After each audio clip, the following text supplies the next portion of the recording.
Hi guys, good morning. ಇವತ್ತು ಅಮ್ಮ ಅಳವಿ ಬೀಜದ ಪಾಯಸವನ್ನು ಮಾಡಬೇಕು ಅಂತ ಇದ್ದಾರೆ. ಸೊ ಅಳವಿ ಬೀಜ ನೋಡಲಿಕ್ಕೆ ನೋಡಿ ಈ ಥರ ಇರುತ್ತೆ. ದೂರದಿಂದ ನೋಡಿದರೆ ರಾಗಿ ಥರ ಕಾಣುತ್ತೆ, ಬಟ್ ಹತ್ತಿರ ನೋಡಿ ಸ್ವಲ್ಪ ಡಿಫ್ರೆಂಟಾಗಿದೆ. ಸೊ ಇದು ಬಾಣಂತಿಯರಿಗೆ ಸೊಂಟ ನೋವೆಲ್ಲ ಬರುತ್ತಲ್ಲ, ಸೊ ಅದಕ್ಕೆ ಸ್ಪೆಷಲ್ಲಾಗಿ ಮಾಡುವಂಥ ಪಾಯಸ.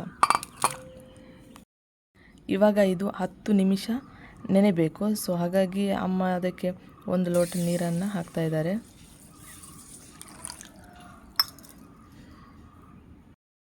ನೋಡಿ 10 ನಿಮಿಷ ನೆನೆಲಿಕ್ಕೆ ಬಿಟ್ಟಿದ್ದೆ. ನೋಡಿ ಈ ಥರ ಆಗಿದೆ, ನೋಡಿ ಜೆಲ್ ಥರ ಕಾಣ್ತಾ ಇದೆ ನಿಮಗೆ. ಇವಾಗ ಹಾಲನ್ನು ಕುದಿಲಿಕ್ಕೆ ಇಟ್ಟಿದ್ದೀನಿ. ಸೊ ಇವಾಗ ಇದಕ್ಕೆ ನಾನು ಈ ಅಳವಿ ಬೀಜವನ್ನು ಹಾಕ್ತಾಯಿದ್ದೀನಿ. ಮಿಕ್ಸ್ ಮಾಡ್ಕೊಳ್ಬೇಕು.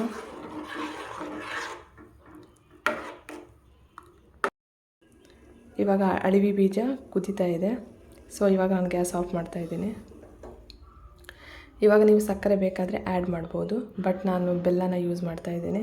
ಸೊ ನಾನು ನೋಡಿ ಇಷ್ಟೇ ಬೆಲ್ಲವನ್ನು ತೊಗೊಂಡಿದ್ದೀನಿ. ಸೊ ಇವಾಗ ಬೆಲ್ಲವನ್ನು ಹಾಕಲ್ಲ ನಾನು, ಹಾಲು ಒಡೆದು ಹೋಗ್ಬೋದು. ಸೊ ಹಾಗಾಗಿ ಈ ಅಳವಿ ಪಾಯಸ ತಣ್ಣಗಾದ ಮೇಲೆ ನಾನು ಈ ಬೆಲ್ಲವನ್ನು ಹಾಕ್ತೇನೆ. ಇವಾಗ ಅಳವಿ ಪಾಯಸ ತಣ್ಣಗಾಗಿದೆ. ಈ ಬೆಲ್ಲನ ಆ್ಯಡ್ ಮಾಡ್ತಾಯಿದ್ದೀನಿ.